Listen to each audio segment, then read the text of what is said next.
হরে কৃষ্ণ। তো আজকে আমরা শ্রীকৃষ্ণের সন্ধানে নামক পুস্তকটি আমরা চর্চা করছিলাম। আজ তার চতুর্থ দিন। আমাদের জীবনে অনেক বিপদাপন্ন মুহূর্ত থাকতে পারে, কিন্তু আমরা যদি কৃষ্ণ ভাবনায় শিক্ষাপ্রাপ্ত হয়ে ভগবত দর্শন লাভ করে ভগবত ধামে ফিরে যাওয়ার জন্য প্রস্তুত হই, তবে আমরা সেসব গ্রাহ্য করব না। তো আগের দিন আমরা চর্চা করছিলাম যে কৃষ্ণ ভাবনায় যদি আমরা শিক্ষা প্রাপ্ত করি, তাহলে যে বিপদগুলো আসবে সেই বিপদগুলোকে আমরা গ্রাহ্য করব না। মানে আমরা কোনো চিন্তা করব না, আমরা চিন্তাগ্রস্ত হয়ে পড়ব না, শোক করব না, ভয় করব না। বিপদ আসবে জীবনে, বিপদ আসবে, কিন্তু সেই বিপদগুলো থেকে আমাদের গ্রাহ্য করা চলবে না বিপদগুলোকে। কেন? কারণ এই বিপদগুলো আমাদের পরীক্ষা। আমরা ভক্তি জীবনে এসেছি, অর্থাৎ মায়াদেবীর চোখে পড়ে গিয়েছি যে এইবার এই জীবটি মুক্ত হতে চলেছে। তো আমরা মানে আমরা এখন spotlight, we are on the spotlight. তো এই জন্য আমাদের পরীক্ষা আসবে অনেক। হুম। কারণ আহ এটি মায়াদেবীর সেবা। ভগবান কৃষ্ণ মায়াদেবীকে এটি সেবা দিয়েছেন যে তুমি দেখবে যে সত্যিকারেই কি এই জীব আমাকে পেতে চায়, সত্যিকারেই কি আমাকে খুঁজছে, নাকি জাস্ট কিছুক্ষণের জন্য, ক্ষণিকের জন্য, ক্ষণিকের কষ্টের জন্য, নিজের ক্ষণিকের কষ্টের জন্য, বা অন্য কোনো কারণে, মানে সত্যিকারেই কি আমাকে চায়। এই টেস্ট নিতে, এইটা পরীক্ষা করার জন্য অনেক বিপদাপন্ন মুহূর্ত আসতে পারে। যারা কৃষ্ণ ভাবনা অনুশীলন করছেন, অর্থাৎ যারা ভগবানের নাম জপ করছেন, নাম জপের সময় অনেক মন চঞ্চল হচ্ছে, মন ইচ্ছে করছে না, এই রকম অনেক কিছু অসুবিধা হতে পারে। আর তাছাড়াও অন্যান্য যে ভক্তির যে অঙ্গগুলো আছে সেগুলো সম্পাদন করার সময় অনেক অসুবিধা আসতে পারে। আর এই অসুবিধাগুলো আসছে তার কারণ হচ্ছে যে মায়াদেবী আমাদেরকে টেস্ট নিচ্ছে, মানে পরীক্ষা নিচ্ছে যে আমরা আদৌ কি সেই স্তরে জন্য যোগ্য কিনা। অ্যাকচুয়ালি এইভাবে আমরা টেস্টের মাধ্যমে আমরা ধীরে ধীরে প্রগতি লাভ করব। হুম। তো আমাদের এই বিষয়ে এই তত্ত্ব যখন আমরা জানতে পারবো, আচ্ছা, ভগবান আমাদের টেস্ট নিচ্ছে, ভগবান আমাদের পরীক্ষা নিচ্ছে, ঠিক আছে, অসুবিধা নেই। উম, আমাদেরকে এগুলো গ্রাহ্য করা চলবে না। এই রকম যখন এই যে বিপদগুলো আসছে, তখন চিন্তা করে কি লাভ? চিন্তা করে সময় অতিবাহিত হবে, সময়টা নষ্ট হবে। সেই সময়টা আমরা যদি আরো একটু ভক্তি করতাম, বা আরো যদি কিছু নামজপ, এক্সট্রা নামজপ করতাম, তাহলে আরো আমরা ভক্তি পথে আরো এগিয়ে যেতাম। তো চিন্তা করা উচিত নয়। তো এই জন্য বলা হয়েছে, তখন আমাদের মনোভাব হবে কিরকম? মনোভাব হবে, বিপদ আসে আর চলে যায়, মানে এইরকম মনোভাব আসবে। মানে আমরা যখন ভগবত দর্শন, মানে ভগবত এই যে তত্ত্বটা যখন বুঝতে পারবো, ঠিক আছে, বিপদ আসে আর চলে যায় যখন, তা ঘটুক না, তখন এইরকম আমাদের মনোভাব হবে। আমরা চিন্তা করব না, শোক করব না, ভয় করব না। হুম। যতক্ষণ পর্যন্ত একজন জড়বাদী স্তরে অবস্থিত হয়ে নিজেকে নশ্বর উপাদানে গঠিত স্থূল দেহ বলে পরিচয় দেয়, ততক্ষণ পর্যন্ত এই রকমের সামঞ্জস্য বিধান করা অত্যন্ত কঠিন। তো দেখুন, এখানে যদিও বলা হচ্ছে যে আমাদেরকে এইরকম স্তরে পৌঁছতে হবে যেখানে আমরা কোনো বিপদকে গ্রাহ্য করব না, আমরা চিন্তা করব না, আমরা অযথা টেনশন করব না যে কেন এত বিপদ আসছে, কেনই বা আমাকেই কেন এত কষ্ট পেতে হচ্ছে। তো এইরকম চিন্তাধারা করা উচিত নয়। তো এইরকম,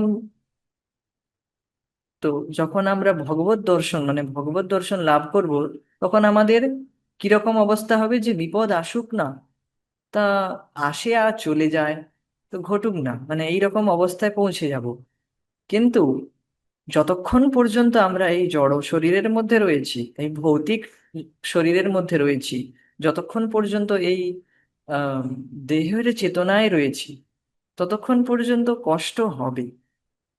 এমন নয় যে কষ্ট হবে না, কষ্ট হবে, কারণ আমরা এই দেহের চেতনায় রয়েছি এখন। দেহ বন্ধন নাই যার, সংসার স্মৃতি নাহি তার। এরকম একটা শ্লোক আছে, আমি হয়তো একটু ভুল করছি যদিও বা, কিন্তু এরকম একটা শ্লোক আছে যে যার দেহ স্মৃতি নেই, দেহ স্মৃতি নাহি যার, সংসার বন্ধন কাহা তার, মতলব মানে যার দেহ স্মৃতি নেই, তার ক্ষেত্রে কিন্তু এইরকম সংসার বন্ধন কিছু থাকে না। মানে সেই আমাদেরকে সেই গোলটা, সেই অ্যাসপিরেশন করতে হবে যে হ্যাঁ আমিও এই স্তরে লাভ করতে পারবো। কিন্তু যতক্ষণ পর্যন্ত আমরা এই দেহের চেতনায় আছি, ততক্ষণ কষ্ট হবে, কিন্তু আমাদেরকে সহ্য করতে হবে।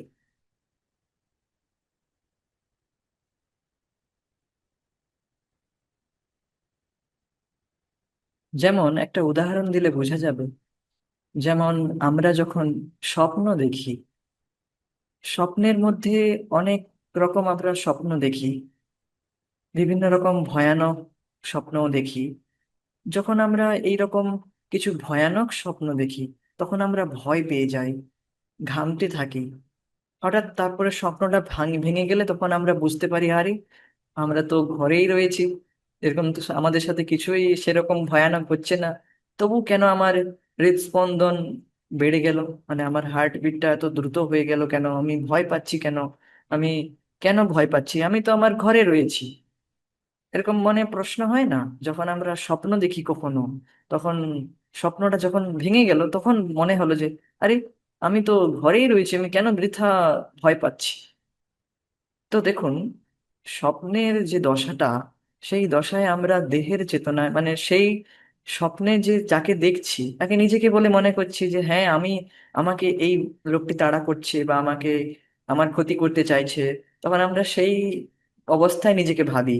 আমরা কিন্তু আর বাস্তবে যে, আমরা যে একজন স্টুডেন্ট বা শিক্ষক বা যাই যে চেতনায় বাস্তবে যে রয়েছে, সেই চেতনায় থাকি না, আমরা সেই স্বপ্নের চেতনায় চলে যাই। আহ, সেই স্বপ্নে যে যে ঘটনাটা ঘটছে, সেই ঘটনার দ্বারা নিজেকে পরিচয় দিই। সেটাকে নিজেকে ভাবি যে তখনই তো আমরা ভয় পাচ্ছি, না হলে আমরা কেন ভয় পেতাম। তো সেই রকম, একই রকম ভাবে আমরা এই জড় চেতনায় রয়েছি এখন, মানে এই জগতে রয়েছি যখন, যতক্ষণ ততক্ষণ পর্যন্ত এইরকম বিপদ, যে বিপদগুলো আসবে বা আসছে, বা বিপদে ভুগছি এখন, এগুলো আমাদেরকে একটু বিরক্ত করবে। কিন্তু আমাদেরকে এই যে শাস্ত্র অধ্যয়নের দ্বারা, হরিকথা শ্রবণের দ্বারা যে আমাদের বুদ্ধি দিয়ে বিচার করতে হবে যে এই বিপদগুলো তো আসছে আর চলে যায়, আমাকে এগুলো গ্রাহ্য করে চলবে না, আমাকে এগুলো সহ্য করতে হবে। তো এইভাবে বুদ্ধি দ্বারা বিচার করতে হবে। হুম। কিন্তু যতই একজন কৃষ্ণ ভাবনায় উন্নতি লাভ করে, ততই সে দৈহিক উপাধি ও ভৌতিক বন্ধন থেকে নির্মুক্ত হয়। তো এই কথাই আমি বলছি যে, তো এই যে ভৌতিক উপাধি, মানে এক্ষুনি আলোচনা করেছি যে স্বপ্নের যে অবস্থায় নিজেকে মনে করছিলাম, তো সেই যে উপাধিটা সেটা হচ্ছে ভৌতিক উপাধি। আমরা এখন যে একটা নিজেদের এই দেহের যে নাম রয়েছে একটা, আর একটা নাম থাকে, সেই নামের উপর আরো উপাধি লেগে যায় যখন আরো কোনো আমরা ডিগ্রি প্রাপ্ত হই, এইভাবে উপাধির উপর উপাধি লাগতে থাকে। হুম। উপাধি মানে হচ্ছে আমরা কারোর ছেলে, কারোর কারোর স্বামী, কারোর পুত্র সন্তান, এইভাবে আমাদের উপাধি থাকে, টাইটেল। তার উপরে আবার কোনো ডিগ্রি প্রাপ্ত হলে তাও একটা উপাধি লেগে যায়, তো এইগুলোকে বলে দৈহিক উপাধি। যখন এই দেহ ছেড়ে যাবে, সব উপাধি নষ্ট হয়ে যাবে। তো এইগুলো থেকে কিভাবে উন্নতি লাভ করতে পারবো? যখন আমরা কৃষ্ণ ভাবনায় উন্নতি লাভ করতে পারবো, তখন আমরা বুঝতে পারবো যে যে সমাজ কি ভাবছে, সমাজ কি ভাবছে আমরা অনেক সময় মনে করি যে আচ্ছা এই কাজটা না ভালো এটা, এই কাজটা না করলে সমাজ কি ভাববে, লোকে কি বলবে। তো এইগুলো হচ্ছে দৈহিক উপাধির দ্বারা আমরা মনে করি। এই সমস্ত উপাধি ধীরে ধীরে নষ্ট হবে যখন আমরা কৃষ্ণ কৃষ্ণ ভাবনায় উন্নতি লাভ করব। অর্থাৎ ভগবান নাম জপে আমাদের, আমরা যত দৃঢ়তার সাথে নাম জপ করব, তত দৈহিক উপাধি নষ্ট হবে। ও এই ভৌতিক বন্ধন থেকে নির্মুক্ত হয়। ভৌতিক বন্ধন কি? ভৌতিক বন্ধন হচ্ছে ভোগ ইচ্ছা। আমাদের মধ্যে যে বাসনা আছে, কামনা বাসনা আছে, তাই হচ্ছে ভৌতিক বন্ধন। যেমন ধরুন, কেউ হয়তো চায়, যদি আমি 6 ফুট লম্বা হতাম খুব ভালো হতো, যদি আমি ফর্সা হতাম খুব ভালো হতো।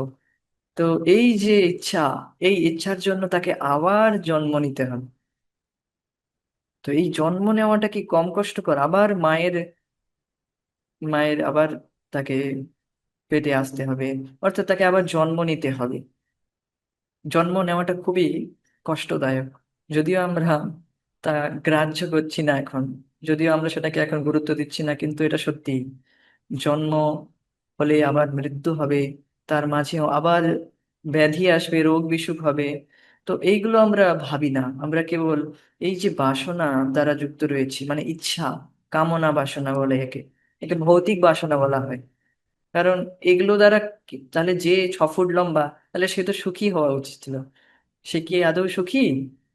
আমরা এইভাবে নিজে বিভিন্ন রকম আকাঙ্ক্ষা করি, যে যদি আমি 6 ফুট লম্বা হতাম, বা যদি আমি আরো হ্যান্ডসাম হতাম।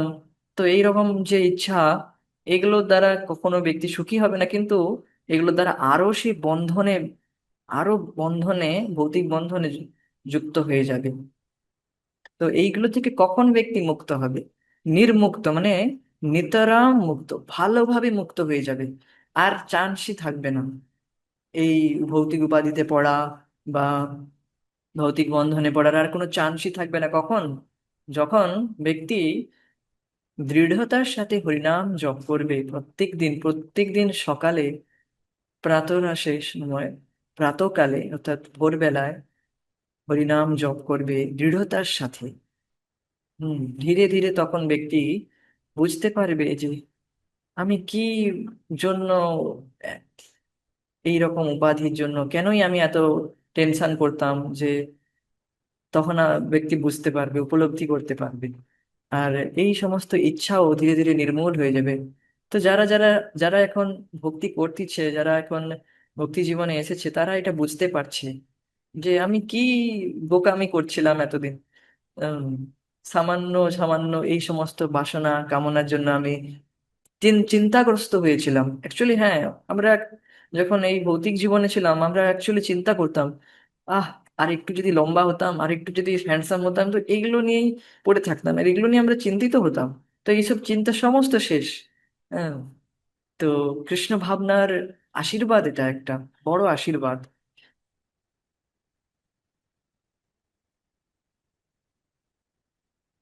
যারা এখন ভক্ত জীবনে ভক্ত হয়েছে, যারা ভক্তি জীবনে এসেছে, তারা এখন সিম্পল লাইফ, হাই থিঙ্কিং করছে। মানে সাধারণ জীবন যাপন করছে, আর এগুলো নিয়ে তাদের কোনো মাথা ঘামানোর নেই। লোক কি বলছে, লোক কি বলছে, সেসব নিয়ে আমার মাথা ঘামাই না আর। কারণ লোক নিউজ পেপারের ভিত্তিতে, নিউজ পেপারের আধারে তারা কথা বলে। তারাও দৈহিক উপাধিতে রয়েছে, তারাও ভৌতিক বন্ধনে রয়েছে।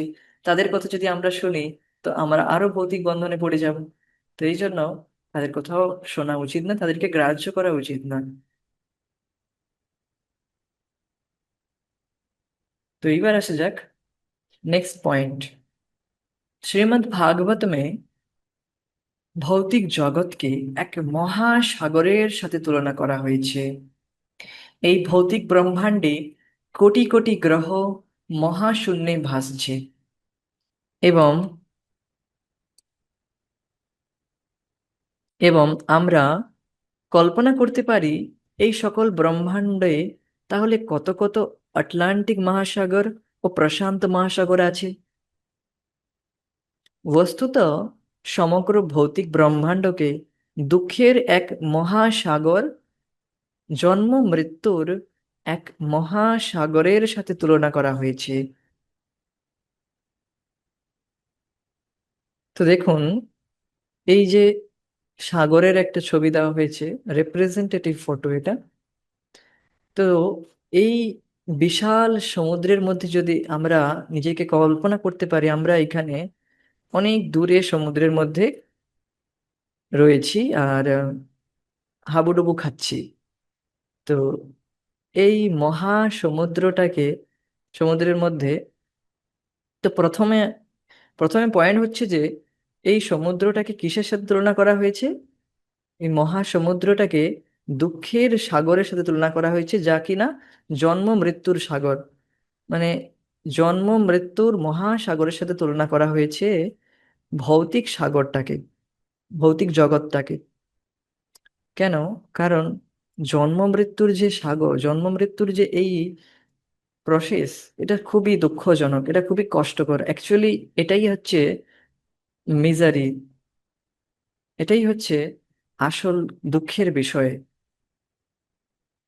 তো কা- আমাদেরকে বুঝতে হবে এই জন্ম মৃত্যুর যে চক্র, এর থেকে বেরোনোর চেষ্টা করা উচিত। আমরা জীবনে অনেক কিছুকে প্রবলেম বলে মনে করি, কিন্তু অ্যাকচুয়াল প্রবলেম এটাই যে আমরা জন্ম মৃত্যুর চক্রে ফেসে আছি।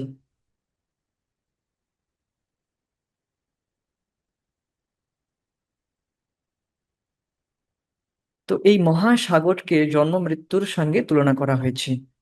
তো এই ধরুন, আপনি এই আপনি এই মহাসমুদ্রের মধ্যে, মহাসাগরের মধ্যে রয়েছেন।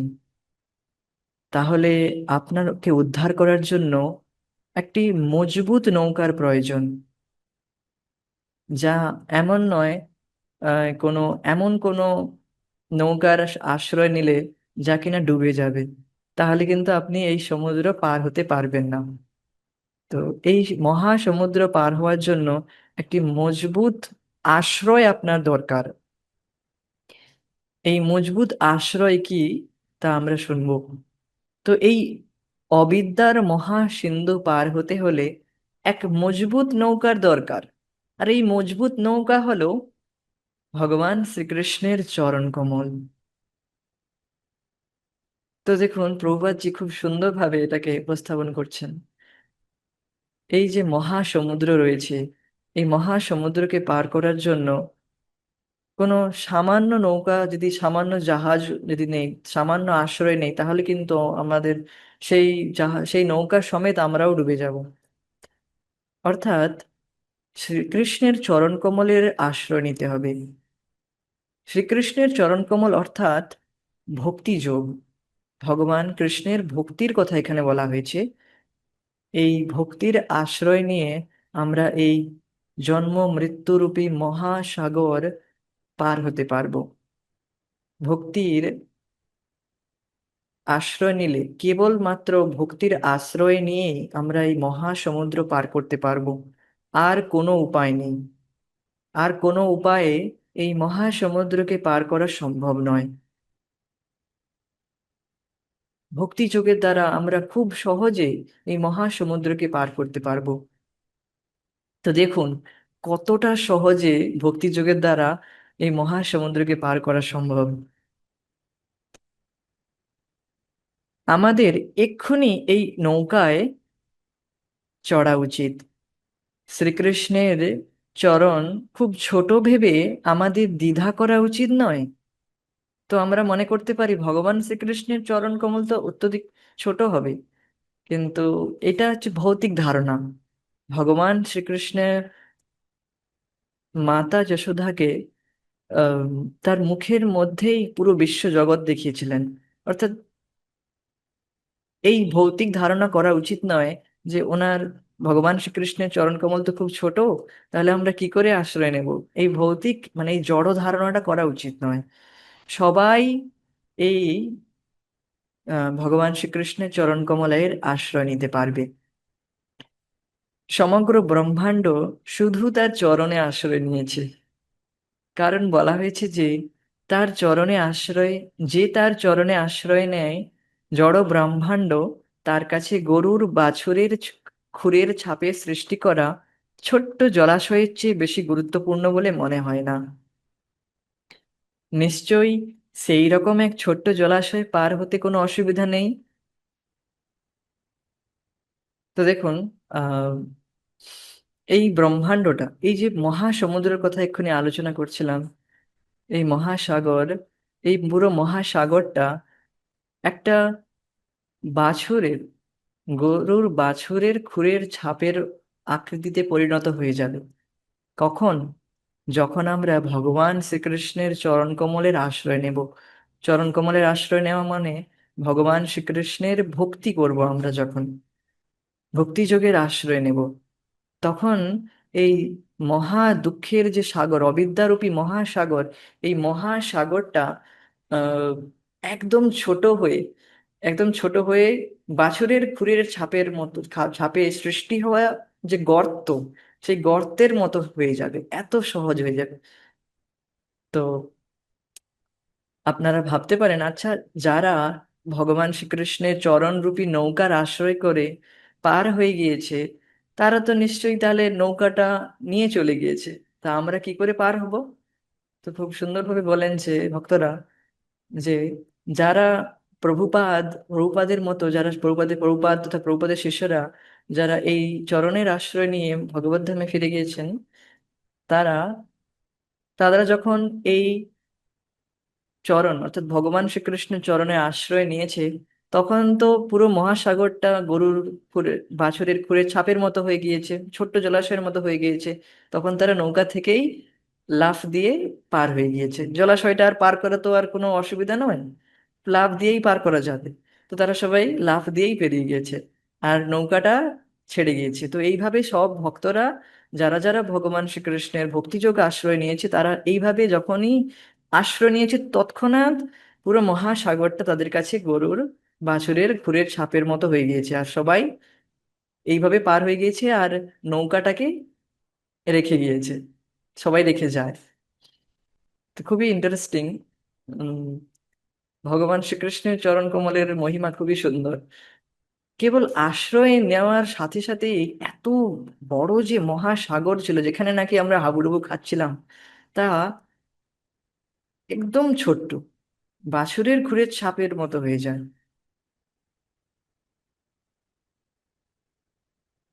তো এখন তো কোনো অসুবিধা নেই। তো নিশ্চয়ই সেই রকম এক ছোট্ট জলাশয় পার হতে কোনো অসুবিধা নেই।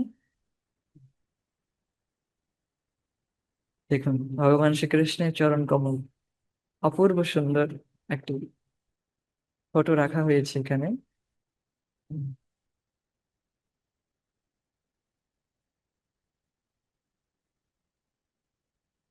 তো কে চাইবে না এত সুন্দর ভগবানের চরণ কমলে আশ্রয় নিতে?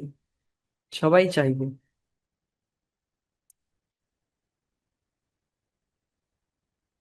তম বিদ্যাত দুঃখ সংযোগ বিয়োগম যোগ সঙ্গীতম। বাস্তবিক ভৌতিক সংস্পর্শজাত সব দুঃখ থেকে এটিই হচ্ছে যথার্থ মুক্তি। অর্থাৎ ভগবানের ভক্তিযোগের দ্বারা আমরা ভৌতিক সংস্পর্শজাত যত দুঃখ আছে, সেই দুঃখ থেকে মুক্ত হতে পারবো। আর এটিই যথার্থ মুক্তি, এটাই হচ্ছে আসল মুক্তি। মুক্তি মুক্তি এই নয় যে আমরা কেবল জড় সুখ, জড় কষ্ট, মানে যে কষ্ট পাচ্ছি সেই কষ্ট থেকে বেঁচে গেলাম, সেটাই মুক্তি নয়। মুক্তি মানে আমরা যে আমাদের যে অফুরন্ত সুখ রয়েছে, আমরা যে যে অফুরন্ত সুখের অধিকারী, সেই অফুরন্ত সুখ যখন লাভ করব ভগবত ভক্তির দ্বারা, সেটাই আসল মুক্তি।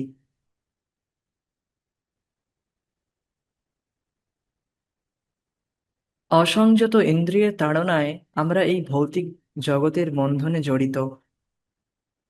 তো এই জগতে, এই ভৌতিক জগতে বন্ধনের কারণ হচ্ছে অসংযত ইন্দ্রিয়।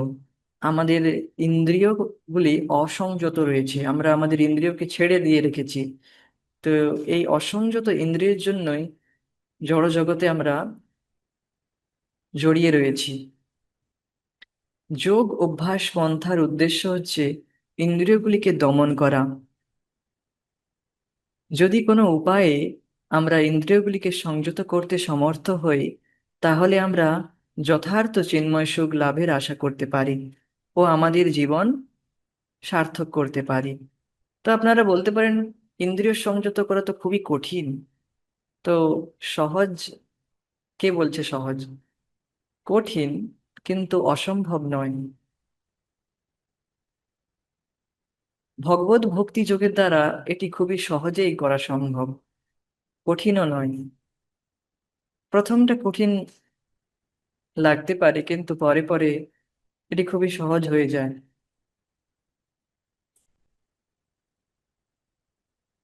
প্রভুপাদ ইন্দ্রিয়কে সংযত করার জন্য বলেন, জিহ্বা দৌড়। প্রথমে জিহ্বাকে কন্ট্রোল করো, তারপরে ধীরে ধীরে সব ইন্দ্রিয় অটোমেটিক কন্ট্রোল হয়ে যাবে।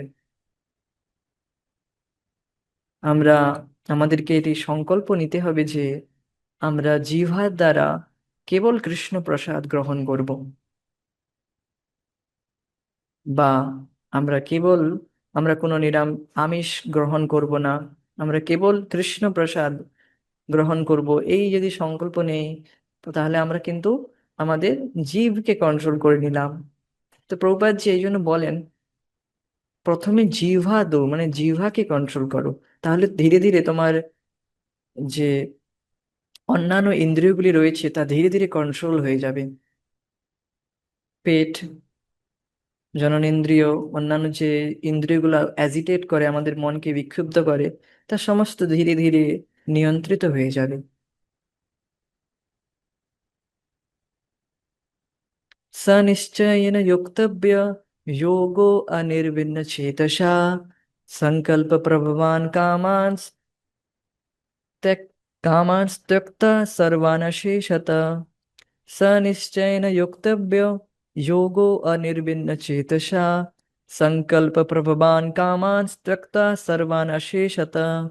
मनसैव इन्द्रियग्रामं विनियम्य समस्ततः शनैः शनैः उपरमेद् बुद्ध्या धृतिगृहीतया आत्मसंस्थं मनः कृत्वा न किञ्चित् अपि चिन्तयेद् यतो यतो निश्चलति मनश्चञ्चलम् अस्थिरम् ततोस्ततो नियमेतद् आत्मन्नैव वशं नयेत्।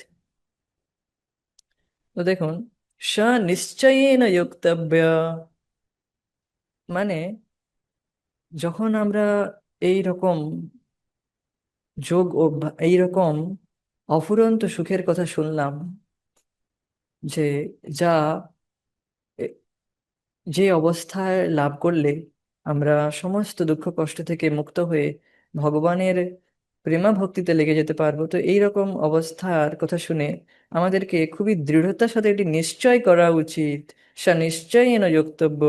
তখন আমাদের এই যোগ অভ্যাস, আমাদের ইন্দ্রিয়কে নিয়ন্ত্রণ করা খুবই নিশ্চয়ের সাথে করা উচিত, খুবই উৎসাহের সঙ্গে করা উচিত।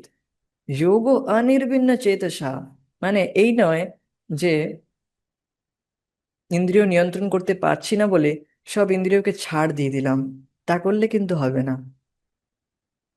যেমন একটি উদাহরণ দেওয়া যাক, একটি শিয়াল, সে যখন খুবই ক্ষুধার্ত থাকে, তখন একটি আঙ্গুরের গাছ দেখতে পায়, তখন সে আঙ্গুর ফল পাড়ার জন্য অনেক চেষ্টা করে, কিন্তু যখন পারলো না, তখন সে আঙ্গুর ফল টক বলে চলে যায়। তো আমরা এই গল্পটা সবাই শুনেছি। কিন্তু এটিকে বলা হয় নির্বিণ্ণ চেতসা, মানে পারছি না মানে ছেড়ে দিলাম, কাজ হচ্ছে না মানে হাল ছেড়ে দিলাম। কিন্তু তা নয়, তা করলে হবে না। হাল ছেড়ে দিলে হবে না, কারণ আমাদেরকে উৎসাহের সাথে ভক্তি করতে হবে, যে আমি অফুরন্ত সুখের অধিকারী, আমাকে এইভাবে ছেড়ে দিলে হবে না। নিশ্চয়ই যোক্তব্য, খুব উৎসাহের সাথে এই যোগ অভ্যাস করতে হবে। সংকল্প প্রববান কামান্স, আর মনের মধ্যে যে কাম বাসনা জাগৃত হচ্ছে, সেই সমস্ত কিছুকে গ্রাহ্য করা চলবে না, সংকল্প করা যাবে না। মনের মধ্যে এরকম অনেক কিছু বাসনা আসতে পারে, কিন্তু তাকে আমাদের গ্রাহ্য করলে চলবে না। যে সংকল্পগুলো মনের মধ্যে আসছে, যে একটু সিনেমা দেখে নেই, একটু মোবাইল চালিয়ে নেই, আর একটু তারপরে তো আবার অন্য কাজ করবই, এই যে মনের মধ্যে সংকল্প আসছে, কাম বাসনা আসছে, তো এইগুলোকে সংকল্প করা যাবে না, মানে এর কথা শোনা যাবে না, মনের কথা শোনা যাবে না। সর্বান অশেষত ত্যক্ত্বা সর্বান অশেষত, এইগুলোকে সব কিছুকে, এইসবকে ত্যাগ করতে হবে। মনের এই যে সংকল্প আসছে, তো এগুলোকে সব ত্যাগ করতে হবে। সর্বানাশেষত মানসৈব ইন্দ্রিয় গ্রামম। আর ইন্দ্রিয়ের যে গ্রাম আছে, তাকে মনের দ্বারা বিনিয়ম্য সমস্ততা, অর্থাৎ সব দিক থেকেই নিয়ন্ত্রণ করতে হবে। এমন নয় যে আহ, একটা ইন্দ্রিয়কে ছাড় দিয়ে দিলাম, এরকম করা চলবে না। কোনো ইন্দ্রিয়কে ছাড় দেওয়া যাবে না, সমস্ত ইন্দ্রিয়কে ভগবানের চরণ কমলে লাগিয়ে রাখতে হবে সব সময়। মানসৈব ইন্দ্রিয় গ্রামম। দেখুন, ইন্দ্রিয় এর যে রাজা, ইন্দ্রিয়ের রাজা হচ্ছে মন। মনকে যদি আমরা নিয়ন্ত্রণ করতে পারি, সব ইন্দ্রিয় অটোমেটিক মনের পিছনে পিছনে ছুটবে। মন যেখানে যাবে, সেখানেই আমাদের ইন্দ্রিয়গুলো ধাবিত হবে। এই জন্য বলা হয়েছে মনসা এব, মনের দ্বারা ইন্দ্রিয় গ্রাম। ইন্দ্রিয় যে গ্রাম আছে, মানে ইন্দ্রিয় গ্রাম মানে যে 10টি ইন্দ্রিয় রয়েছে আমাদের, তো সেইগুলোকে একসাথে ইন্দ্রিয়ের গ্রাম বলা হয়েছে, ইন্দ্রিয় গ্রাম।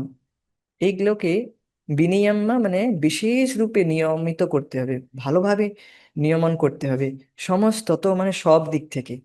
তো এরকম নিয়মন করলে কি হবে? শনায় শনায় মানে ধীরে ধীরে, উপরমেদ মানে ধীরে ধীরে, উপরমেদ বুদ্ধিয়া ধৃতি গৃহীতয়া, ধীরে ধীরে ভোগ থেকে উপরমিত হয়ে যাবে। মানে তখন আর ভোগের প্রতি আর বাসনা যাবে না, ভোগের দিকে আর মন যাবে না। এইভাবে যদি আমরা নিজেদের মনকে আহ মনের দ্বারা ইন্দ্রিয়কে কন্ট্রোল করি, তাহলে অন্যদিকে আর ভোগ বাসনার দিকে আর মন যাবে না। বুদ্ধিয়া ঘৃতি ধৃতি গৃহীত হয়, এইভাবে বুদ্ধির দ্বারা এটাকে গ্রহণ করতে হবে আমাদের। মনের থেকে শ্রেষ্ঠ হচ্ছে বুদ্ধি, বুদ্ধি দ্বারা এটাকে বুঝতে হবে। আর বুদ্ধিকে বুঝিয়ে মনকে নিয়ন্ত্রণ করলে, তখন মনের দ্বারা সব ইন্দ্রিয়কে এইভাবে নিয়ন্ত্রণ করতে হবে। প্রথমে দেখুন, বুদ্ধি দ্বারা আমাদেরকে এই সমস্ত তত্ত্ব বুঝতে হবে, আর বুঝে মনকে কন্ট্রোল করতে হবে। মনকে কন্ট্রোল করলে কি হবে? সমস্ত ইন্দ্রিয় কন্ট্রোল হয়ে যাবে, কারণ মনই হচ্ছে ইন্দ্রিয়ের রাজা। সেই তার দ্বারা এই সমস্ত ইন্দ্রিয় কাজ হচ্ছে, কারণ মনের মধ্যে সংকল্প হয়।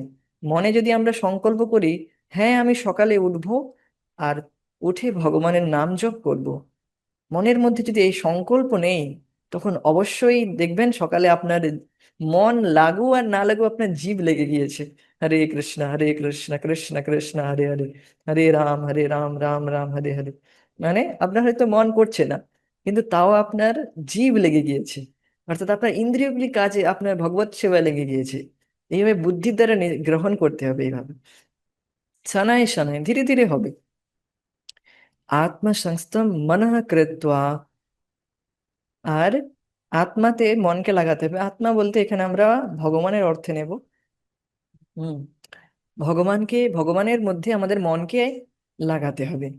না কিঞ্চিদপি চিন্তয়েদ, আর অন্য কিছু চিন্তা করা যাবে না। যত যত নিশ্চলতি মনশ্চঞ্চলম অস্থিরম, যেখানে যেখানে এই অস্থির চঞ্চল মন যাচ্ছে, তত তত নিয়মিত, সেখান সেখান থেকে একে নিয়ে আসো। আর আত্মন্নেব বশেদ নয়, বশম নয়েত, আর আবার একে ভগবানের মধ্যে একে লাগাও। মনের তো ভগবান বলছেন যে মনের এটা বৈশিষ্ট্য, এটি চঞ্চল আর অস্থির। মানস চঞ্চলম অস্থিরম। ভগবান গীতায় বলছেন যে এটি, হ্যাঁ মন আমি জানি, বুঝতে পারছি মন চঞ্চল অস্থির, তাও এটি যত যত নিশ্চল, যেখানে যেখানে চলে যাচ্ছে আবার একে নিয়ে আসো, আবার নিয়ে এসে আমার চরণে লাগাও।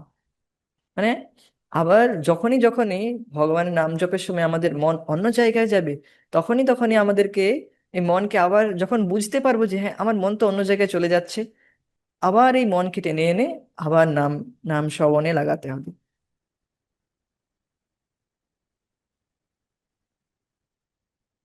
তো এখন আমি শুধু ট্রান্সলেশন পড়বো, কারণ আমি শ্লোকটা বুঝিয়ে দিয়েছি। তাও আমি কিছু কিছু ব্যাখ্যা করার চেষ্টা করছি আবার, যাতে করে এগুলো খুব দৃঢ়ভাবে আমাদের মনের মধ্যে গেঁথে যায়। অনন্য চিত্ত ও বিশ্বাসযুক্ত হয়ে যোগ সাধনায় ব্রতী হওয়া উচিত। অনন্য চিত্ত মানে নাহি অন্য, অনন্য মানে আর অন্য কোনো দিকে মন না করে একদম অনন্য চিত্ত, একদম ফিক্সড হয়ে ও বিশ্বাসযুক্ত হয়ে। বিশ্বাসযুক্ত হয়ে মানে, যখন আমরা শুনেছি যে এর দ্বারাই আমার অপ্রাকৃত ইন্দ্রিয় জাগরিত হবে, আমি অফুরন্ত সুখ লাভ করব, আর যা কিনা আমার প্রাপ্য। আমি এই জড়দ শরীরের মধ্যে আটকে আছি, যার জন্য আমি দুঃখ কষ্ট পাচ্ছি। যখন আমি অনন্য চিত্তে দ্বারা ভগবত ভজন করব, অর্থাৎ যোগ সাধনা, যোগ সাধনা মানে, যোগ মানে যুক্ত হওয়া, ভগবানের সাথে যুক্ত হব ভগবত ভক্তির দ্বারা, যে কোনো পদ্ধতি হতে পারে। তা আমরা এখানে ভগবানের নাম জপের দ্বারা করছি, যা সব থেকে দ্রুত গতিতে ভগবানের সাথে যুক্ত হওয়া যায়। তো নাম জপের সময় আমরা দৃঢ়তার সাথে নাম জপ করব, ব্রতী হব, এই বিশ্বাসযুক্ত হয়ে গিয়ে এর দ্বারাই আমি অফুরন্ত সুখ লাভ করব। আর এই যে উদ্দেশ্য নিয়ে, এটা নিয়ে আমাদেরকে বিশ্বাস রাখতে হবে, হ্যাঁ। তো এর ভাবে আমাদের অনন্য চিত্তের সাথে ভজন করতে হবে। তাছাড়াও মিথ্যা অহংকার জাত সকল পার্থিব কামনা ত্যাগ করে সকল দিক থেকে সকল ইন্দ্রিয়কে মনের সাহায্যে সংযত করা উচিত। এছাড়াও যখন আমরা, দেখুন, কেবল যখন 2 ঘন্টা ভক্তি করে নিলাম, 2 ঘন্টা নাম জপ করে নিলাম, আর 1 ঘন্টা হরিকথা শুনে নিলাম, আর বাকি সময় আবার নিজের ইন্দ্রিয়কে ছেড়ে দিলাম, তা করলে কিন্তু হবে না। বাকি সময়ে আমাদেরকে লক্ষ্য রাখতে হবে আমাদের মন যেন অযথা কাজে না যায়। যতটুকু দরকার ততটুকু কাজ করলাম, ততটুকু কথা বার্তালাপ করলাম, কিন্তু অনর্থক লোকের সাথে, মানে যার সাথে কোনো আমার অনর্থক কথা বলে কোনো সময় নষ্ট করা উচিত নয়। তো সেই রকম অনর্থক লোকের সাথে অনর্থক কথা বলা উচিত নয়। তো এর ফলে কি হয়, যখনই আমরা অনর্থক কথা বলছি, মানে যে কথার কোনো অর্থ নেই, যা তো না আমার উম, ভৌতিক যে পড়াশোনা আছে তার জন্য কাজে লাগছে, যা আর না তো এটি ভক্তিতে কাজে লাগছে, তো এইরকম যখন আমরা কথাবার্তা করব, তখন কিন্তু মিথ্যা অহংকার অ্যাক্টিভেট হয়ে যাবে। আর আমরা আবার দেহ চেতনায় চলে আসব। আর দেহ চেতনায় আসার সাথে সাথেই শোক আর মোহ আসবে, শোক মোহ ভয়। তো এই জন্য অসৎ বার্তা, মানে যা কিনা কৃষ্ণ সম্বন্ধিত নয়, সেই বার্তা কিন্তু আমাদের করা উচিত নয়। অসৎ বার্তা বেশ্যা শপচ রমণী যদি হৃদয় প্রসেত, মানে অসৎ বার্তা হচ্ছে মানে যা কৃষ্ণের সম্বন্ধিত নয়, সেই বার্তা বেশ্যা শপথ রমণীর মতো, মানে বেশ্যা, যে বেশ্যা নাকি কুকুরের মাংস খায়, এই রকম বেশ্যার মতো, যে কিনা খুবই চিপ, খুবই ক্ষুদ্র, মানে ক্ষীণ সুখ দেয়, আর সমস্ত ব্যক্তির সব ধন কেড়ে নেয়, এইরকম সপোজ রমণীর মতো। যা কিনা আমাদের চিত্তকে ভগবানের থেকে সরিয়ে নিয়ে এইরকম অসৎ বার্তা যদি করি, এইরকম আমাদের সাথে হয়। তো খুবই সতর্ক থাকা উচিত আমাদের। ক্রমশ পূর্ণ বিশ্বাসী বুদ্ধি দ্বারা ধাপে ধাপে সমাধিস্থ হওয়া উচিত। সমাধিস্থ হওয়া মানে ধাপে ধাপে ধীরে ধীরে আমাদেরকে নিজের মনকে ভগবানে লাগানো উচিত। আর এইভাবে মন শুধু আত্মাতেই নিবিষ্ট হবে। আত্মা মানে ভগবান কৃষ্ণের সাথে। আত্মার অনেক অর্থ হয়, তা আমরা এখানে ভগবানের সাথে নিয়েছি, কারণ আমরা ভক্তি যোগে আমরা ডাইরেক্ট আমাদের মনকে ভগবানে লাগাই। যারা ধ্যান জ্ঞান যোগ করে তারা প্রথমে আত্মাতে লাগায়, সেলফ প্রথমে আত্মাতে লাগায়, তারপরে পরমাত্মাতে, অষ্টাঙ্গ যোগে। তো আমরা এত সব করব না, আমরা প্রভুপাদজি যেটা দিয়েছে আমাদেরকে, প্রভুপাদজি বলেছেন যে ডাইরেক্ট আমাদেরকে ভগবানে আমাদের মন লাগাতে হবে। হম। তো নিবিষ্ট করে ও অন্য কিছুই চিন্তা করব না, আর অন্য কিছু চিন্তা করব না। চঞ্চল ও অস্থির স্বভাবের জন্য মন যেখানেই যাক, ও যাই চিন্তা করুক না কেন, তৎক্ষণাৎ মনকে সংযত করে আবার আত্মার অধীনে আনতে হবে।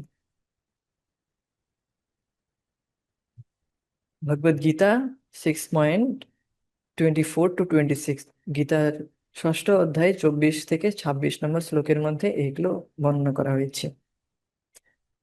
মন সবসময় চঞ্চল। এই মন এক সময় যায় এক পথে, আর এক সময় যায় অন্য পথে। যোগ সাধনার দ্বারা সোজাসুজি ভাবে আমরা মনকে কৃষ্ণ ভাবনায় আকর্ষণ করি। মন কৃষ্ণ ভাবনা থেকে বিপদগামী হয়ে অন্য কত বাহ্য বস্তুতে ঘুরে বেড়ায়। কারণ স্মরণাতীত কাল থেকে জন্ম জন্মান্তর ধরে এই আমাদের অভ্যাস।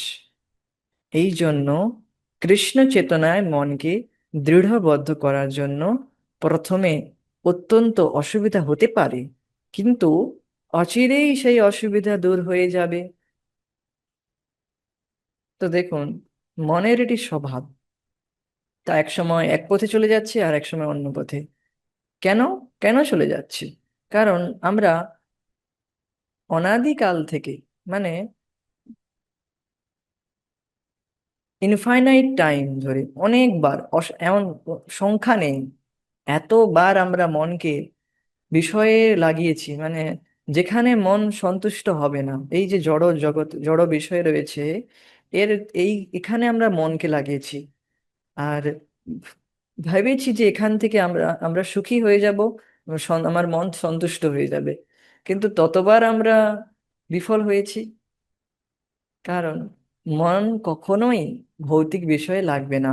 আমরা যতই মনকে ভৌতিক বিষয়ে লাগানোর চেষ্টা করব, মন ততই বিক্ষুব্ধ হয়ে যাবে। তো এই অভ্যাসের জন্য কিন্তু আমরা আমাদের স্ট্রাগল করতে হতে পারে। উম, এই যে অভ্যাস হয়েছে, মানে আমরা স্মরণাতীত কাল ধরে, আমাদের স্মরণও নেই, আমাদের মনেও নেই আমরা যে কতবার এইভাবে করেছি। আর জন্ম জন্মান্তর ধরে, মানে কেবল এই জন্মের অভ্যাস নয়, জন্ম জন্মান্তরের অভ্যাস রয়েছে, যে কেবল আমরা মনকে ভগবানে না লাগিয়ে আর সব বিষয়ে লাগিয়েছি। তো এই জন্য কৃষ্ণ চেতনায় মনকে দৃঢ়বদ্ধ করার জন্য প্রথমে একটু অসুবিধা হতে পারে, কিন্তু অচিরেই সেই অসুবিধা দূর হয়ে যাবে। যখন আমরা এইভাবে অভ্যাস করতে থাকবো, দেখবেন ধীরে ধীরে আপনার মন কখন ভগবানেরই লেগে যাচ্ছে, কখন আপনার মন হরিকথায় লেগে প্রসন্ন হচ্ছে, আনন্দ লাভ হচ্ছে। তখনই তখনই আশ্চর্য করা উচিত, আরে আমার মন তো এখন হরিকথায় লাগছে, বা ভাগবতমে শ্রবণে লাগছে। তো তখনই আশ্চর্য করা উচিত, উৎসাহিত হওয়া উচিত, যে এই ভক্তি যোগের প্রভাবে আমার মন এখন ধীরে ধীরে ভগবানের মধ্যে লাগছে। যেই মন কিনা চারিদিকে ছুটে বেড়াতো, চারিদিকে এখানে লাগতো একবার, সেখানে কোথাও শান্তি পেত না, কোথাও সন্তুষ্ট হতো না, সেই মন এখন ভগবানে লাগছে। এটাই হচ্ছে ভক্তি যোগের আশীর্বাদ।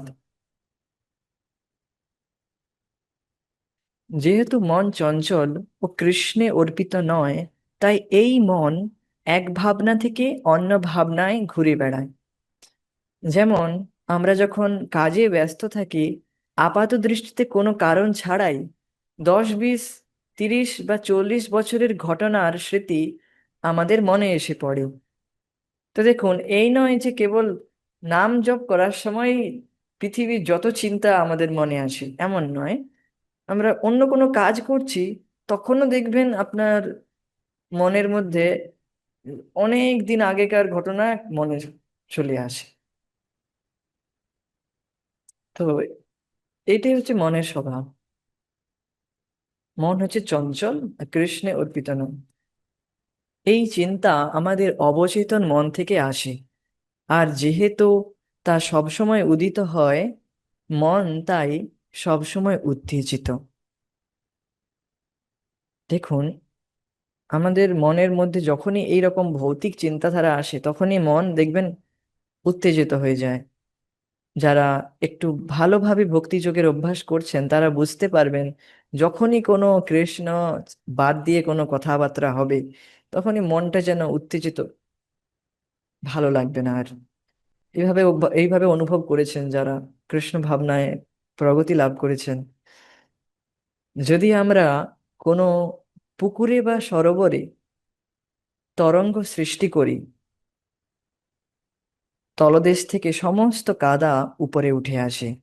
সেই রকম যখন মন উত্তেজিত হয়, বছরের পর বছর সঞ্চিত কত চিন্তা অবচেতন মন থেকে জেগে ওঠে। তো যেমন একটি পুকুরে যখন আমরা কোনো নুড়ি বা কাঁকর ফেলে দেই, ছুঁড়ে ফেলে দেই, তখন দেখবেন সেই পুকুরে বা সরোবরের জল তরঙ্গের সৃষ্টি করে, ফলে জলটা ঘোলা হয়ে যায়। আর নিচের যত কাদা তা উপরে উঠে আসে। সে তেমনি ভাবে আমাদের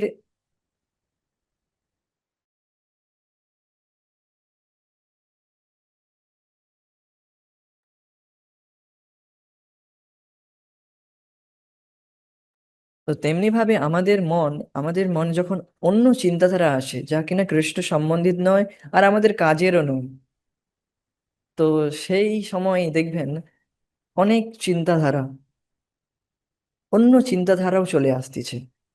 তো দেখুন, একটা জিনিস মনে রাখবেন, মনকে কখনো খোলা ছেড়ে দেবেন না। মানে কিছু না কিছু কাজ দিয়ে রাখবেন, একে কোনো না কোনো এঙ্গেজমেন্ট দিয়ে রাখবেন। আপনি আর আপনার যে প্রত্যেক দিন একটা শিডিউল সাজিয়ে রাখবেন, যেখানে প্রতিনিয়ত কোনো না কোনো কাজে আপনি ব্যস্ত থাকবেন। নাম জপ শেষ, তো এরপর কিছু হরিকথা শ্রবণ করা যাক।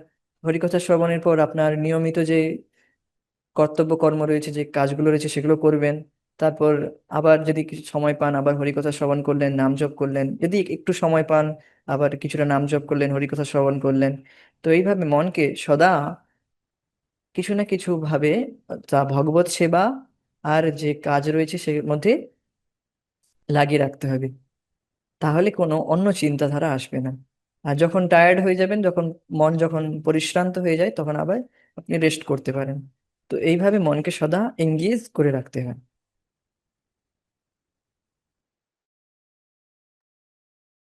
আমরা যদি একটি পুকুরে তরঙ্গ সৃষ্টি না করি, তবে কাদা তলায় পড়ে থাকে।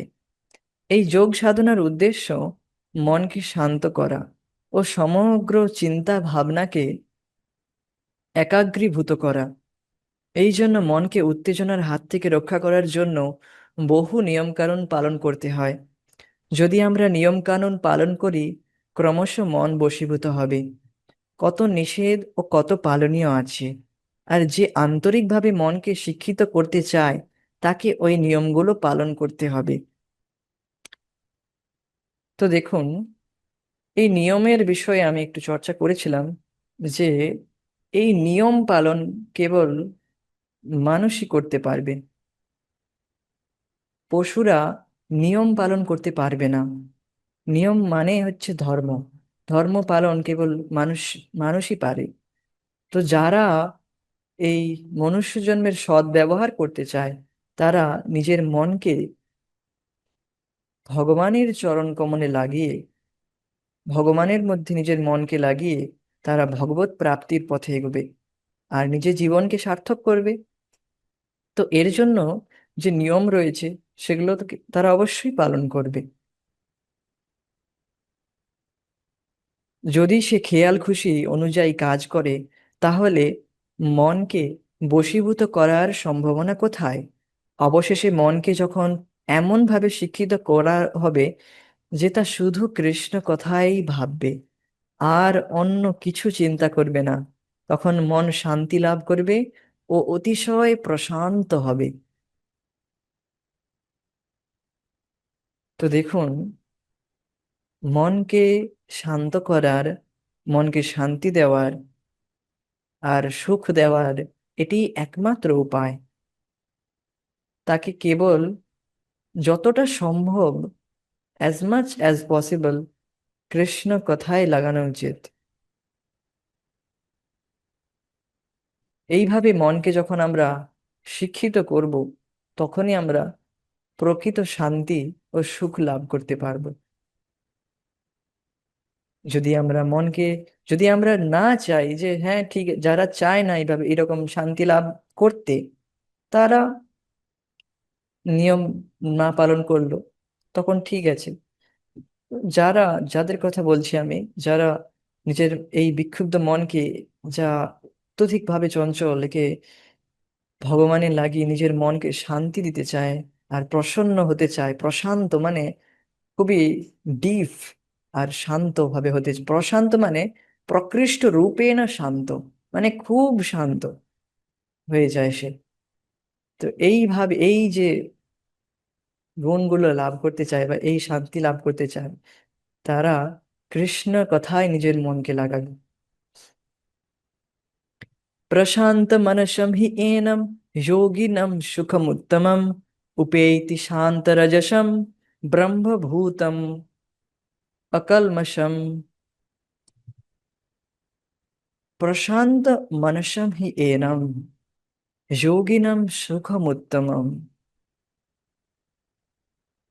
যারা এইভাবে ভগবানের চরণে নিজের মনকে লাগিয়েছে, যে যোগীরা, অর্থাৎ যারা ভগবানের চরণ অর্থাৎ ভগবানের ভক্তি যোগ অভ্যাস করছে, তারা প্রশান্ত মনসম, তারা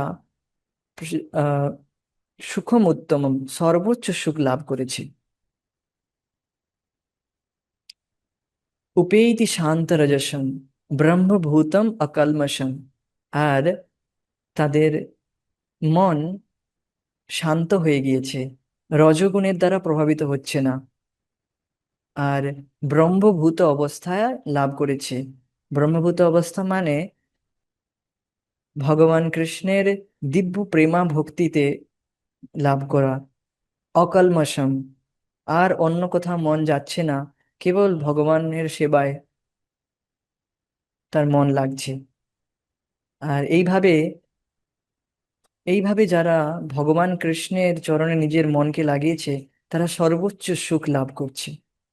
মদগত চিত্ত যোগী যথার্থই সর্বোচ্চ সুখ লাভ করে। মদগত মানে আমার চরণে, মদগত ভগবান বলছেন আমার ভক্তি যোগে যারা নিজের মনকে লাগিয়েছে, চিত্ত লাকে লাগিয়েছে, যোগী, সেই রকম যোগী যথার্থ সর্বোচ্চ সুখ লাভ করে। ব্রহ্মভূত হয়ে সে মুক্তি লাভ করে, তার মন শান্ত, তার কামনা স্থির, আর সে সকল পাপ থেকে মুক্ত হয়। ভগবদ গীতা 6 নম্বর অধ্যায় 27 নম্বর শ্লোক। মন সবসময় সুখের বিষয়ে কল্পনা করছে। আমি সবসময় ভাবছি এ আমাকে সুখী করবে, অথবা ও আমাকে সুখী করবে, সুখ এখানে, সুখ ওখানে। এইভাবে মন আমাদের যেখানে সেখানে ও সব জায়গাতে নিয়ে যাচ্ছে। তো দেখুন, একদম প্র্যাকটিক্যাল ভাবে বলছেন প্রভুপাদজি, যে মন সত্যিকারেই এইভাবে আমাদেরকে চারিদিকে বিষয়ের মধ্যে ছুটিয়ে ছুটিয়ে বেড়াচ্ছে আমাদেরকে। হুম, এটি কিরকম? তো উদাহরণ দিচ্ছেন, আমরা যেন এক লাগামহীন ঘোড়ার পেছনে রথে চড়ে যাচ্ছি। আমরা কোথায় যাচ্ছি তার উপর আমাদের কোনো ক্ষমতা নেই, কিন্তু ভয়ে কেবল বসে থেকে অসহায়ভাবে তাকিয়ে থাকতে পারি। তো এই হচ্ছে স্পিরিট সোল, মানে এটি হচ্ছে আত্মা, বসে আছে। আর মন, এটি হচ্ছে মন যে ইন্দ্রিয়কে কন্ট্রোল করে রেখেছে, চোখ, নাক, কান, হাত, জিহ্বা। তো যদি মন লাগাম ছাড়া ঘোড়া হয়ে কিছু, এই সব লাগামগুলো যে ধরে রাখছে মন, একে যদি ছেড়ে দেয়, তো লাগাম ছাড়া ঘোড়ার মতো হয়ে যাবে। তখন যে আত্মাটা যে শরীরের মধ্যে রয়েছি আমরা, সে কিন্তু ভয়েই ভয়ভীত, ভয় ছাড়া আর তার কোনো রাস্তাই থাকবে না, কেবল ভয় পেতে থাকবে। ধরুন, আপনি চিন্তা করুন যে যে ঘোড়ায় আপনি লাগাম ছেড়ে দিয়ে একদম হাত উপরে করে নিয়েছেন, তখন কিন্তু আর সে আপনার কোথায় যে নিয়ে যাবে মন, আপনার আর কোনো ঠিক নেই। তো তেমনি ভাবে যদি আমরা আমাদের মনকে ছেড়ে দিই, তখন মনকে ছেড়ে দিলে কি হবে? সব ইন্দ্রিয় চারিদিকে ছুটে বেড়াবে।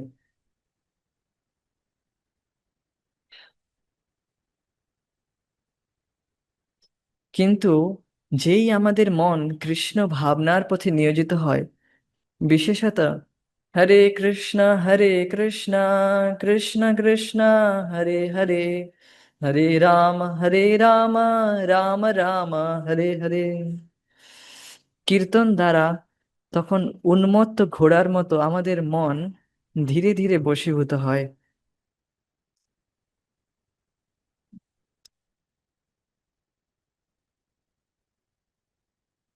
তো দেখুন, আম, এই মনকে নিয়ন্ত্রিত করার সব থেকে সহজ উপায় কৃষ্ণ ভাবনার পথে নিজের মনকে নিয়োজিত করা। কৃষ্ণ ভাবনার সব থেকে মেন কৃষ্ণ ভাবনার সব থেকে মেন বিষয় হচ্ছে হরে কৃষ্ণ মহামন্ত্র কীর্তন করা, জপ করা। তখনই এই যে উন্মত্ত ঘোড়ার মতো আমাদের মন ধীরে ধীরে বশীভূত হবে। এই অস্থায়ী ভৌতিক জগতে বৃথা সুখের অন্বেষণে চঞ্চল ও অবাধ্য মনকে এক বস্তু থেকে অপর এক বস্তুতে আমাদের আকর্ষণ করা থেকে রক্ষা করার জন্য আমাদের জীবনের প্রতিটি মুহূর্তকে অবশ্যই কৃষ্ণ ভাবনায় নিয়োজিত করতে হবে। প্রতিটি মুহূর্তকে, এমন নয় যে 2 ঘন্টা জপ করলাম, 1 ঘন্টা হরিকথা শ্রবণ করলাম, বাকিটা সময় মনকে ছাড় দিয়ে দিলাম, তা করলে হবে না।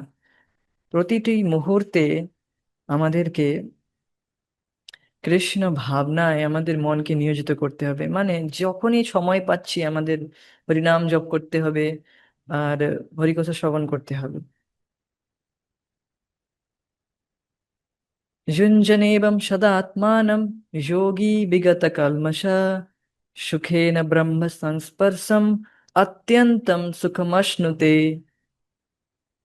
সর্বদা আত্মতত্ত্ব চিন্তায় নিমগ্ন কলুষমুক্ত যোগী পরম চেতনার সংস্পর্শে চরম সুখ লাভ করে।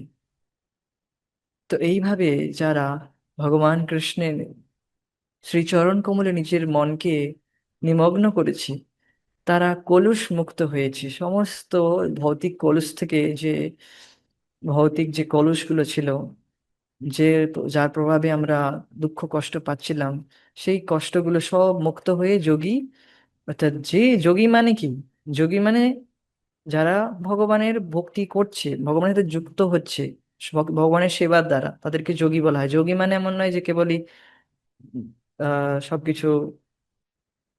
যোগী মানে আমাদের চিন্তাধারা যারা রয়েছে কি বড় বড় দাঁড়ি হবে এইরকম নয়। যোগী মানে যে ব্যক্তি ভগবান শ্রীকৃষ্ণের সেবায় যুক্ত হয়েছে, যে ভগবত ভজনে যুক্ত হয়েছে, সে যোগী। আর সে এইভাবে যে পরম চেতনার সংস্পর্শে চরম সুখ লাভ করবে, লাভ করে। যে কৃষ্ণগত প্রাণ কৃষ্ণ প্রতিপালক হিসেবে তার সেবা করেন, আর সেই ব্যক্তি তখন কৃষ্ণগত প্রাণ হয়ে, মানে প্রত্যেকটা মুহূর্তে সে ভাববে এই কাজ করলে কি কৃষ্ণ প্রসন্ন হচ্ছে। প্রত্যেকটা পদক্ষেপ নেওয়ার আগে সে এই কথা ভাববে। একেই বলা হয় কৃষ্ণগত প্রাণ। আর যখন কেউ অসুবিধায় পড়ে, তার প্রতিপালক তখন তাকে রক্ষা করে। তো দেখুন, এমন নয় যে আপনি ভক্তি করছেন, কৃষ্ণ আপনার দিকে কৃষ্ণ আপনার দিকে তাকাবে না। কৃষ্ণ অবশ্যই রেসিপ্রোকেট করবে, হম, আদান প্রদান করবে, আদান প্রদান করেও। ভগবান কৃষ্ণ যারা কৃষ্ণগত প্রাণ হয়ে ভগবানের সেবা করছে, তাদেরকে বুদ্ধি দিয়ে, তাদেরকে নিজের নিজেকে জানায় যে আমি এই রকম। ভগবান তার নিজের সুখ দেয়। তো যেমন ভগবদ গীতায় বর্ণনা আছে, কৃষ্ণ প্রত্যেক জীবের যথার্থ বন্ধু। এই বন্ধুত্ব পুনর্জাগরণের উপায় হচ্ছে কৃষ্ণ ভাবনার পথ।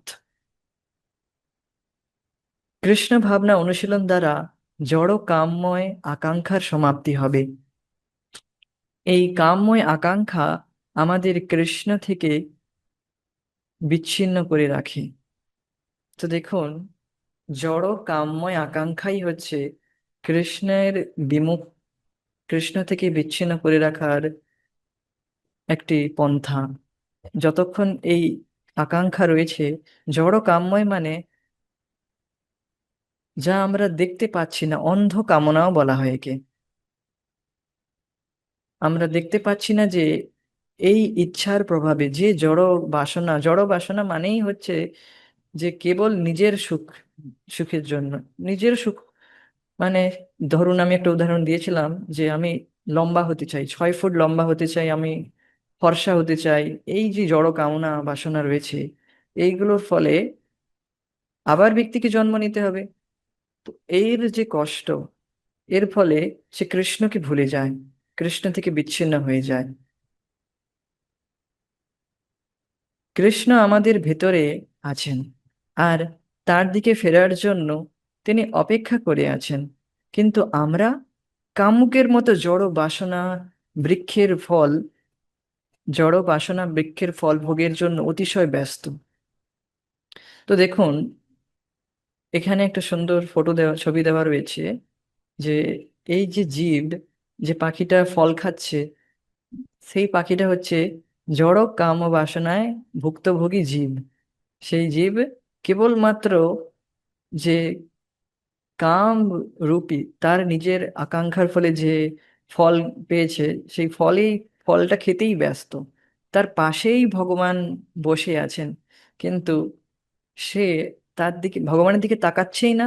আমাদের পাশেই হৃদয়ের মধ্যেই ভগবান রয়েছেন, কিন্তু আমরা যদি ভগবানের দিকে মুখ ঘুরিয়ে থাকি, তখন কি আমরা দেখতে পাবো ভগবানকে? দেখতেই পাবো না। ভগবানের দিকে মুখ ঘুরিয়ে রাখা মানে আমরা এই ভাবনায় রয়েছি যে ভগবানের সাথে আমার কোনো সাথ নেই, আমি নিজের ভোগ বাসনার মধ্যেই থাকি, আমার ভগবানের সাথে কোনো সম্পর্ক নেই। এটাই হচ্ছে ভগবানের থেকে মুখ ঘুরিয়ে নেওয়া। পুরো কৃষ্ণ ভাবনাময় প্রসেসটা হচ্ছে to turn hour face towards Krishna, আমাদের মুখকে কৃষ্ণের দিকে ঘুরিয়ে নেওয়া। এটাই হচ্ছে পুরো কৃষ্ণ ভাবনাময়ের পদ্ধতি। কৃষ্ণ ভাবনাময় পদ্ধতিটির উদ্দেশ্য এটাই হচ্ছে যে আমরা আমাদের মুখটাকে কৃষ্ণের দিকে ঘোরাবো, যে ভগবান তো পাশেই রয়েছেন, আমরা কেবল নিজের বাসনা ভোগের জন্য আমরা ভগবানের দিকে তাকাচ্ছি না।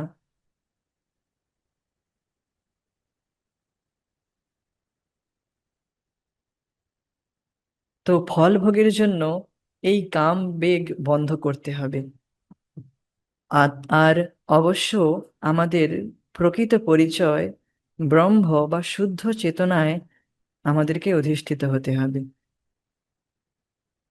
তো এই বাসনা থেকে মুক্ত হয়ে আমাদের প্রকৃত পরিচয় যে আমরা ভগবান কৃষ্ণের নিত্য দাস, ব্রহ্ম মানে ভগবান কৃষ্ণের আমরা নিত্য দাস, এই শুদ্ধ চেতনায় আমাদেরকে অধিষ্ঠিত হবে। আর আমাদের একমাত্র কর্তব্য ভগবান কৃষ্ণকে প্রসন্ন করা। তো এই পুরো অধ্যায়ের যে সার, তা হচ্ছে আমরা জড় বস্তুর মধ্যে সুখ খোঁজার চেষ্টা করছি, কিন্তু জড় বস্তুর মধ্যে সুখ পাওয়া সম্ভবই নয়। আমরা কেবল কৃষ্ণের সেবার দ্বারা, কৃষ্ণের ভক্তি দ্বারা আমরা প্রকৃত সুখ লাভ করতে পারবো। তবেই আমরা শুদ্ধ চেতনায় অধিষ্ঠিত হতে পারবো। শুদ্ধ চেতনায় বলতে আমরা আমাদের নিজের রিয়েল পজিশন বুঝতে পারবো, যে আমরা কৃষ্ণের নিত্য দাস। জীবের স্বরূপ হয় কৃষ্ণের নিত্য দাস। তখন আমরা এই অবস্থায় পৌঁছলে আমরা অফুরন্ত সুখ লাভ করতে পারব। হরে কৃষ্ণ। জয় শ্রীল প্রভুপাদ। নিতাই গৌর প্রেমানন্দে। হরি হরি হরি বল।